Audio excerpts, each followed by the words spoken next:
You're watching eNews Direct. Hello and welcome to it. I'm Tutuzile Ramela. Here are the stories we're tracking for you this evening. The Labour Court rules the police employment equity plan invalid. And more bad news for the police. Minister Nkosinathi Nhleko has 30 days to avoid jail. Of course, you can have a say on any of our stories. Do find us on Twitter and Facebook. Just search for eNews Direct using the hashtags Nhleko and Gareth Cliff. And to our top story, it's back to the drawing board for the South African Police Service. Today, the Labour Court ruled that their employment equity plan violates the Constitution. Trade union Solidarity argued the police's redress policy amounted to unlawful quotas. An end to the quotas quarrel, with the Labour Court having the final say. It's declared the South African Police Service's equity plan from 2010 to 2014 invalid. A victory for trade union Solidarity, which was fighting the issue for some of its members. The fact of the matter is, what this specific judgment says is that you must take into account other factors as well, not only race, also, for instance, the pool of available skills. The Labour Court ruling has brought some clarity to a thorny issue: the difference between a numerical target, which is constitutional, and a quota, which is not. The court found that the South African Police Service applied the target as if they were quotas with no flexibility, violating the Constitution and unfairly reserving jobs. The implications of this ruling could be far-reaching. Those who benefited from the application of the plan and have been appointed could well see their appointments either set aside on the basis that Solidarity should have joined them as parties. In other words, those who are affected have the right also to be heard in that process. So it's not just an automatic, case of them now being disenfranchised and not, in fact, receiving that benefit anymore. The police say they are studying the judgment, but in court papers they argued that during the period in question they promoted thousands of white employees. Malungelo Pui, Johannesburg. Police Minister Nkosinathi Nhleko could face jail time. That's if he does not comply with a court order. A man who was wrongfully arrested and raped in police holding cells is suing the SAPS. The police minister ignored a court order last year in connection with that case. Police Minister Nathi Nhleko could spend 100 days in jail for contempt of court should he fail to comply with the court order. This is in the wake of an unlawful arrest of a Pretoria man at the Rustenburg police station. Subsequent to that, he was raped in a police holding cell. He is now suing the police minister for damages. The North Gauteng High Court has ordered the man to go for medical examination within 30 days and has instructed Nhleko to pay for it. He ignored the same order last year. The man's lawyer, Robert van Wyk, says this is not the only court order Nhleko has defied. He has also failed to produce copies of the Rustenburg police cell register. Van Wyk adds that Nhleko's actions cannot be justified. The Gauteng Health Department has confirmed 2 new cases of typhoid fever in the province. Now, both cases were diagnosed at a hospital outside Pretoria. This brings the total number of infected patients to 7. The department says there are no links between the patients who've all travelled around southern Africa. The first case in the province was reported 2 weeks ago. 1 person has since died and 2 children remain under observation. Now, typhoid is a bacterial infection caused by salmonella. Symptoms can include high fever, weakness, abdominal pain, constipation and headaches. It is treated, however, with antibiotics. Parliament has been warned against regulating over-the-top services such as WhatsApp and Skype. Industry experts say regulation will stifle innovation. However, cell phone giants claim these services are eating their profits. The hot topic was discussed at a meeting hosted today by Parliament's Portfolio Committee on Telecommunications and Postal Services. A tense debate on the pros and cons of regulating OTT services such as WhatsApp and Skype. One argument, OTTs provide access to the internet for the poor and should not be restricted. On the other hand, the major networks are concerned that without regulation, OTT services get the personal data on South Africans and sell it on. And they don't pay tax in South Africa. Those OTTs are not situated in South Africa. They obtain your personal information, and their revenue stream is to sell the personal information. I think our POPI requirements might frown upon that. So they also get access, for instance, to your phone's address book or contact list. OTT service providers deny this. Facebook and WhatsApp do not sell user data. That is not our business model. We sell advertising on our platform in the same way that television stations and radio stations sell advertising. Regulator ICASA has also warned against rushing into regulating OTTs. Sometimes, when innovation comes up, you allow it to grow. The Telecommunications Department says it will submit a white paper on proposed OTT policy to Cabinet in March.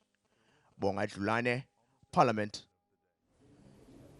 12 kilometers every day. That's how far the average South African child has to walk to get to school and back. However, today a plan was rolled out in Soweto to tackle the transport problem. It takes Tato Mola 20 minutes to get to school on his bicycle. A trip that used to take 2 hours to walk. Since I received a bike, it has changed a lot of things in my life. Like, I come to school early and then saves me time and money. Volunteer organization Gautrain believes bicycles can help uplift entire communities. The community takes care of the bicycles. So although the children are the beneficiaries, the bicycle program is a gift to the community.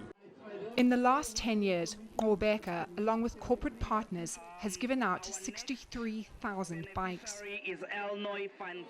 The children are chosen by the community based on vulnerability and in particular the distances they travel to and from school.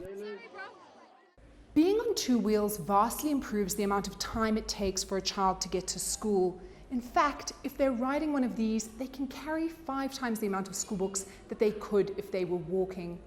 Some studies have shown that owning a bike doesn't just improve a child's school attendance, it can actually improve their marks. The children are given road safety training. Each area has a trained bicycle mechanic, and the children can get their two-wheelers repaired for a small amount. Teresa Taylor, Soweto.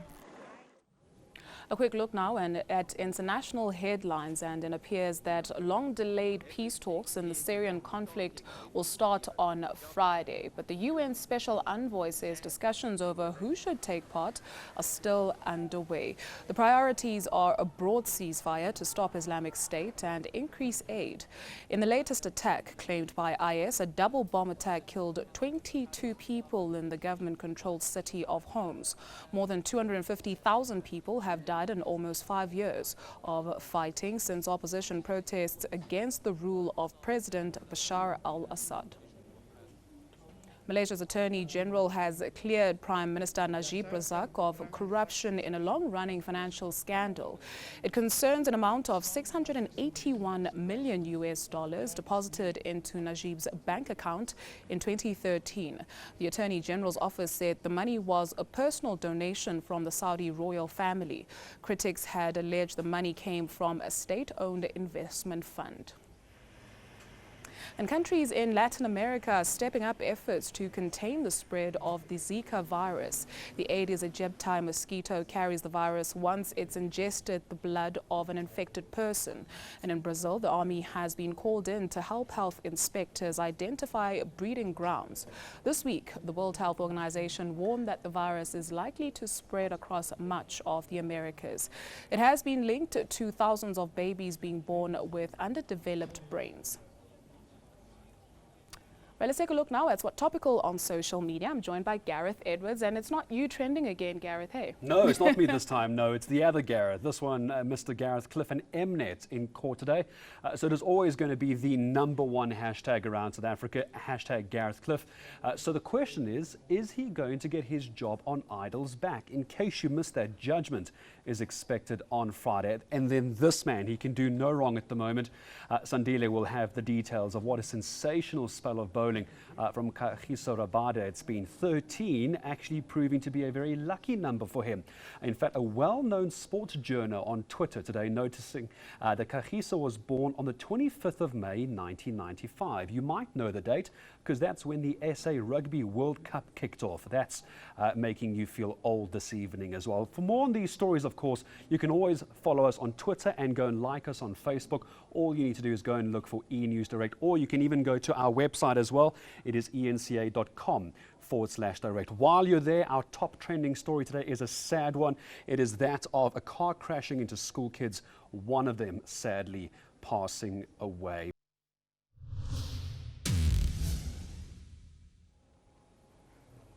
Welcome back. Money matters now, and the Gautrain is a hit. And get this, 9,000 more jobs will be created when a new rail project comes on stream in 2018.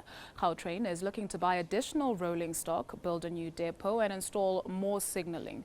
Of course, this will help the high-speed train service cope with the increasing passenger numbers. Gautrain currently carries over 60,000 passengers daily. 1.4 million passengers are moved by Gautrain every month, and the numbers keep growing. Now it's looking to buy 12 new rail cars, build a new depot, and install additional signalling without spending taxpayers' money. The Development Bank of Southern Africa is investing 3.5 billion rand towards the project. And Gautrain is calling on the best local and international suppliers to bid. The procurement agreement will include a 15-year maintenance contract. 9,000 jobs will be created as a result. The introduction of the high-speed train has already changed passenger travel patterns, and the value of properties close to stations have grown faster by 3% than in other areas. Gautrain officials are confident more trains will not only benefit the passengers but help grow Gauteng's economy. Tanapata, Johannesburg. No out-of-court settlement unless MTN withdraws its lawsuit. That's the word from the Nigerian Communications Commission. Last year, it slapped the communications giant with a 64.63 billion rand fine for failing to disconnect unregistered SIM cards. MTN then filed a suit in the West African country, questioning the legal grounds for the penalty. MTN makes about 37% of its revenue in Nigeria. Now, Nigerian officials say the withdrawal of the lawsuit could create a better environment for parties to come to some sort of agreement. And last week, a Lagos judge gave the two sides until March 18 to try and reach a settlement over the fine. President Muhammadu Buhari will have the final say on the matter. And with that, let's see how the markets perform today.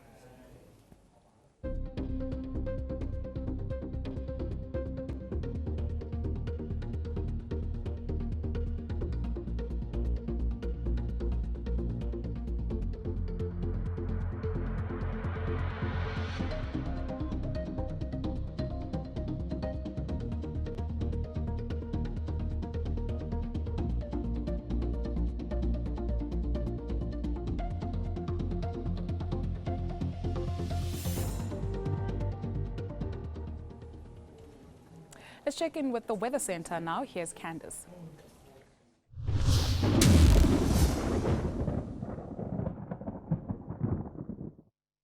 Good evening and welcome to the Weather Centre on Tuesday, where fog moves in along the west coast tonight and remains in the forecast through to Wednesday morning. A ridging high also brings in some morning fog and drizzle in the northeast. In the afternoon, we're expecting thunderstorms between the northwest and the east coast, partly cloudy and dry in the south, with a cold front moving in on Wednesday night, bringing in some light rainfall mainly for the Cape Peninsula. It's a sizzling hot day for Lundi and Richards Bay at 37 and 35 degrees. You'll see a hot day throughout KwaZulu-Natal with the possibility possibility of thundershowers, Pietermaritzburg at 34.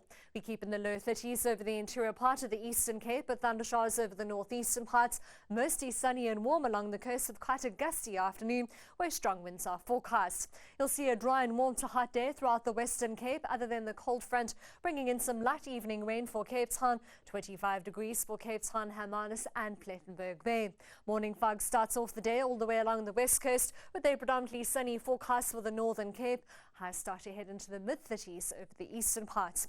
32 degrees and partly cloudy for Bloemfontein with thundershowers mainly over the eastern part of the Free State. You'll see isolated thundershowers and hot weather for the northwest. Vryburg remaining dry at 35 degrees. Sizzling hot with a dry forecast for Limpopo, other than the possibility of drizzle for Tzaneen at 33. Partly cloudy and scorching hot for Skukuza at 36. Isolated thundershowers are expected for the rest of Mpumalanga, eMakazeni and Ermelo at 26 degrees. 32 for Pretoria, with the rest of the highs at around 30 degrees for Gauteng on Wednesday, and we're expecting isolated afternoon and evening thundershowers. On Thursday, rain is forecast for George, with thunderstorms mainly over the far eastern part of South Africa. You'll see sunny and hot weather in the west on Friday, with the possibility of thundershowers for the northwest, Gauteng and the Free State, and we're expecting some rain along the east coast. That's all from the Weather Centre for now. Have a good night.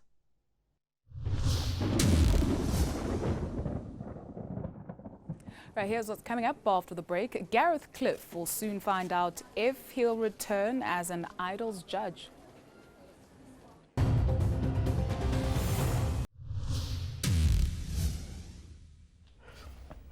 Welcome back. Advocate Dali Mpofu came out guns blazing today for his client, ex-Idol judge Gareth Cliff. Mpofu says Cliff's only crime was sending a tweet and it's unfair to fire someone based on an online frenzy. Now today, Cliff's application to be reinstated was heard in the South Gauteng High Court. Cliff was sacked after he tweeted a response to the Penny Sparrow racism controversy. Mpofu accused Mnet of having no case against Cliff and treating him differently to other judges. Mnet said Cliff's tweet triggered a huge public outcry and was widely perceived to defend Sparrow, whether he intended to or not. Now, Mnet is standing by its decision to fire Cliff, saying it has to protect its brand at all costs. Cliff's legal team says progress was made today and a decision is due on Friday. One of the common things that was clarified is that Mnet accepts that Gareth Cliff is not a racist. The other important thing that came out is that Mnet really discriminated against Gareth Cliff in relation to the other judges who were also part of the panel when they said things that were found to be inappropriate. Fortunately, all these things were clarified before the judge. Now we're in the hands of the judge to render a verdict. We remain confident, though.